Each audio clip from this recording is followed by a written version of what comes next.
پرسوں کے درس میں ہم نے ایک حدیث پڑھی تھی کہ جس میں بتایا گیا کہ نفلی صدقہ اگر فوت شدہ کی طرف سے کیا جائے تو اس کو اس کا ثواب پہنچتا ہے۔ جو آج کی حدیث ہے ہم نے کئی بار اس سے پہلے پڑھی ہے، ہم میں سے اکثر کو یاد بھی ہوگی۔ مسند احمد بن حنبل کی حدیث نمبر ہے 8844۔ سیدنا ابو ہریرہ رضی اللہ تعالیٰ عنہ بیان کرتے ہیں کہ نبی سرور عالم صلی اللہ علیہ وآلہ وسلم نے ارشاد فرمایا: اذا مات الانسان انقطع عنہ عملہ الا من ثلاث، الا من صدقۃ جاریہ او علم ينتفع به او ولد صالح يدعو له او کما قال۔ فرمایا جب انسان مر جاتا ہے، فوت ہو جاتا ہے، تو اس کے سارے اعمال منقطع ہو جاتے ہیں، اس کی ساری جو نیکیوں کا سلسلہ ہے، گناہوں کا جو معاملہ سارا کا سارا منقطع ہو جاتا ہے۔ لیکن تین باتیں ایسی ہیں کہ ان اعمال کا جو تسلسل ہے ثواب کے اعتبار سے وہ جاری رہتا ہے۔ پہلا ہے صدقہ جاریہ، کوئی ایسا صدقہ کر دیا کہ جس کا جو عمل تسلسل کے ساتھ جاری ہے اس کا ثواب ملتا رہتا ہے۔ دوسرا ایسا علم وہ اپنی زندگی میں پھیلا گیا جس علم سے لوگ فائدہ اٹھا رہے ہیں، اٹھاتے چلے جا رہے ہیں۔ تیسرا کوئی نیک اولاد اپنے پیچھے چھوڑ گیا جو اس کے لیے دعا کرتی ہے۔ اب اس کے پہلے حصے پر آ جائیں۔ ہمارے لیے جو پہلی سوچنے کی بات ہے وہ کسی عارف کامل نے کہا تھا کہ قیامت تو بہت بعد کی بات ہے، جو انسان فوت ہو گیا اس کے لیے قیامت کا آغاز ہو گیا، وہ تو بہت بعد میں آئے گی نا۔ جو فوت ہو گیا اس کے لیے تو قیامت ابھی سے شروع ہو گئی جیسے ہی وہ فوت ہوا۔ تو میں یہ معاملہ دیکھوں، آپ یہ معاملہ دیکھیں کہ جو نیکیاں ہم کر سکتے ہیں آج، سب سے پہلا تو ان کا تسلسل ٹوٹ گیا، وہ منقطع ہوگی، اب کچھ نہیں کر سکتے۔ سب سے پہلا تو معاملہ نقصان کا یہ ہے کہ ہم یہ دیکھیں ہم زندگی میں کون سے کام کر رہے ہیں، ہم زندگی میں کون سی نیکیاں کر رہے ہیں کہ جو ہماری موت کے ساتھ ختم ہو جائیں گی اور ہم وہ نہیں کر سکیں گے۔ ہم تو زندگی میں کچھ نہیں کر رہے۔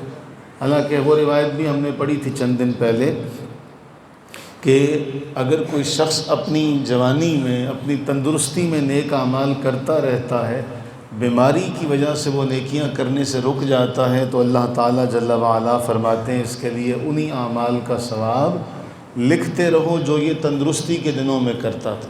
اس کی بیماری نے اسے روک رکھا۔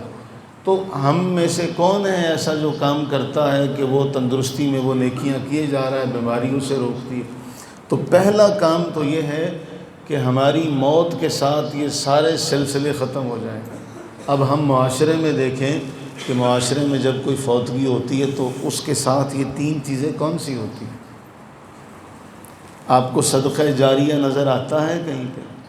آپ کو مرنے والے کی زندگی میں علم کا کوئی تسلسل نظر آتا ہے کہ کیا میں اور آپ کوئی ایسا کام کر رہے ہیں کہ جو صدقہ جاریہ کا ذریعہ ہوگا؟ میرے اور آپ کے لیے صدقہ جاریہ کا ذریعہ ہوگا کیا ہے؟ ہم معاشرے میں دیکھتے ہیں وہ بڑے چاہ کے ساتھ اور بڑے وہ ایک معاملے کے ساتھ پہلے دن کھانا کھلا دیا جائے گا، دوسرے دن کھانا کھلا دیا جائے گا، اور وہ 5-6 دن کے بعد جو ہے وہ جی بڑا معاملہ خراب ہے جی، سارے ختم اکٹھے دلا دو۔ 4 دن سلسلہ چلے گا، اس کے بعد ان تینوں میں سے کون سا کام جو آپ نے اپنے فوت شدہ رشتہ داروں میں دیکھا ہو، آپ نے معاشرے میں دیکھا ہو کہ کوئی فوت ہوا ہو، تو عام معاشرے میں یہ تینوں میں سے کون سا کام جاری ہے؟ چند دن وہ غم رہتا ہے، دکھ رہتا ہے، اس کے بعد سارے بھول جاتے ہیں۔ کسی کو آپ چلے جائیں قبرستان، وہاں جانے کی بھی کسی کو توفیق نہیں ہوتی کہ وہاں کوئی اپنے عزیز کی قبر پہ ہی چلا جائے، یہاں ہی یاد کر لے، جانا تو بڑی دور کی بات ہے۔ کیا میری آپ کی اولاد ہے ولد صالح؟ کیا میری آپ کی اولاد ولد صالح ہے کہ ہمارے لیے وہ بعد میں دعا بھی کرتی رہے گی؟ ان کو تو یہ فکر ہوگی آج معاشرے میں سروے کر لیں، تحقیق کر لیں، صرف اور صرف اس بنا پر ختم دلایا جائے گا، وہ برادری والے کیا کہیں گے؟ میری آپ کی فکر نہیں ہوگی کہ میں اور آپ فوت ہو چکے ہیں تو ہمارے ورثاء کو، ہمارے بعد میں جو ہمارے لوگ ہیں ان کو یہ فکر ہو کہ جی اس کو بھی کوئی ایصال ثواب کیا جائے. وہ بعد والوں کو صرف کھانے کی فکر ہوگی، تو اس کا پھر کیا معاملہ ہوگا؟ تو ہم پہلا معاملہ تو ہم زندگی میں خود کیا کر کے جا رہے ہیں. ہمیں پہلے تو یہ سوچنا چاہیے کہ میں کون سا کام کر کے جا رہا ہوں جو میری موت کے ساتھ منقطع ہو گیا. میں نے تو کیا ہی کچھ نہیں. دوسرا کہ میں نے اپنے پیچھے صدقہ جاریہ والا کون سا کام کیا، میں نے کون سا کام کیا ہے، کون سا علم کا ذریعہ ہے کہ جس کا فائدہ پہنچتا رہے گا. کہاں ہے یہ جن کا آج ہم مسند احمد، جن کو ہمیں پڑھتے ہوئے 10 سال ہو گئے. امام احمد بن حنبل 230 صدی ہجری میں اس دنیا سے رخصت ہوئے. 1200 سال ہو گئے. تو جتنے بھی لوگ ان 1200 سالوں میں آج تک امام احمد بن حنبل کا نام لے کے حدیث پڑھ نہیں رہے. یہ ہے علم جس سے لوگ فائدہ اٹھا رہے ہیں 1200 سال بعد بھی. میرے اور آپ نے کون سا ہم نے علم کا کام کیا؟ تیسرا نیک اولاد ہے. اور اولاد تو ہے، نیک کا معاملہ تو اللہ تعالیٰ بہتر جانتا ہے. اگلی جو بڑی بات ہے، آپ اس کا بھی دیکھیے گا، مشاہدہ کر کے دیکھیے گا. ہمارے ہاں جو جنازے ہوتے ہیں وہ فرض نمازوں کے بعد ہوتے ہیں اکثر، اور ان میں جتنے بھی لوگ ہوتے ہیں وہ سارے الا ماشاء اللہ، ماں سوائے چند ایک کے، وہ سارے بیٹھے رہیں گے. جماعت کے ساتھ نماز پڑھنے نہیں آتے لوگ. جنازے کے لیے میت والے گھر میں بیٹھے رہتے ہیں، مسجد میں نماز پڑھنے کے لیے کوئی نہیں آئے گا. آپ گلی محلوں میں فوتگیوں پہ جاتے ہیں، دیکھ لیجئے گا. تو ہم پہلے یہ دیکھیں کہ اگر ہم کسی عدالت میں جا رہے ہیں، کسی کو گواہ بنا کے لے کے جا رہے ہیں، تو پہلے اس کا اپنا کردار ٹھیک ہوگا، تبھی اس کو اپنا گواہ بنا کے لے کے جائیں گے نا. تو جس نے فرض نماز چھوڑی ہے وہ فرض کفایہ کے لیے پہنچا ہوا ہے، وہ ہمارا سفارشی بن کے آیا اور فرض چھوڑ کے آیا ہوا ہے. تو اللہ تعالیٰ جل وعلا کے حضور وہ ہماری کیا سفارش کرے گا جس نے اس کا فرض چھوڑا ہوا ہے؟ تو میرے اور آپ کے جنازے میں سارے ایسے لوگ ہی ہوں گے کہ جنہوں نے فرض بھی نہیں پڑھے ہوں گے، اور وہ ہمارے لیے آئیں گے. اور ان میں کئی تو ایسے ہوں گے صرف دکھانے کے لیے آئے ہوں گے. وہ انہیں میرے فلانے جنازے پہ آیا سگا، یہ میرے فلاں کے جنازے پہ آیا تھا، بھی چلے جاؤ. پھر ہمارے ہاں بعد میں ایک سب سے المیہ اور المناک بات ہے، میت پڑی ہوتی ہے اور اس بیچارے کو سب ملنے کے لیے لگے ہوتے ہیں کہ بھئی اس کو کسی طرح سے جپھی ڈال لیں، اس کو گلے مل لیں. اس وقت اس بیچارے کو خبر ہی نہیں ہوتی کہ مجھ سے گلے کون کون مل رہا ہے. یہ ایک ہمارے ہاں بڑا المناک معاملہ ہے کہ میت پڑی ہوتی ہے اور اس کا وارث جو ہے وہ لوگوں سے گلے مل رہا ہوتا ہے، اور لوگ اس وقت ملنا اپنا فرض عین سمجھتے ہیں، بھی اب اس کو مل کے جانا ہے.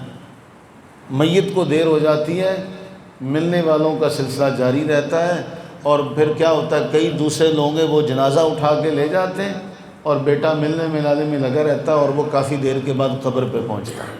یہ وہ تلخ حقیقتیں ہیں جن سے کبھی ہم نظریں چرا نہیں سکتے، لیکن ہم چراتے ہیں اور ہم ان چیزوں کو دیکھتے ہی نہیں.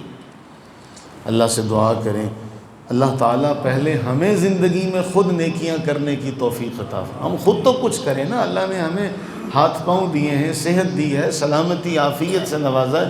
ہم نے خود اپنی زندگی میں کیا کیا جو ہم یہ توقع لگائے بیٹھے ہیں کہ ہمارے بعد ہمارے لیے کچھ نہ کچھ کریں گے. اگلے پتہ کی کہندے کی چھٹ کے گیا سگا، کون سا چھوڑ کے جا رہا، قارون کا خزانہ چھوڑ کے جا رہے ہیں پیچھے، کہ جو ہمارے پیچھے جو ہے وہ ہمیں بخشتے رہیں گے. وہ بھی قرضہ دے دلا کے کسی سے مانگ کے وہ کریں گے، اس کا بھی ہمارے سر پہ معاملہ ہوگا. اللہ سے دعا کریں اللہ تعالی ہمیں زندگی میں خود وَأَن لَيْسَ لِلْإِنسَانِ إِلَّا مَا سَعَىٰ، اللہ ہمیں زندگی میں خود کچھ کرنے کی توفیق عطا فرمائے. اور پھر اس میں کچھ رہ جائے تو پھر ان تینوں کے ذریعے اللہ، یہ تینوں تو ہم دو کام ہم کر سکتے ہیں، صدقہ جاریہ والا اور نفع بخش علم والا. ان دونوں کی کوشش کریں. تیسرا پھر نیک اولاد ہے، وہ اللہ تعالیٰ ان دونوں کے ذریعے وہ بھی عطا فرما دے گا. اللہ تعالیٰ ہم سب کی بے حساب بخشش و مغفرت فرمائے.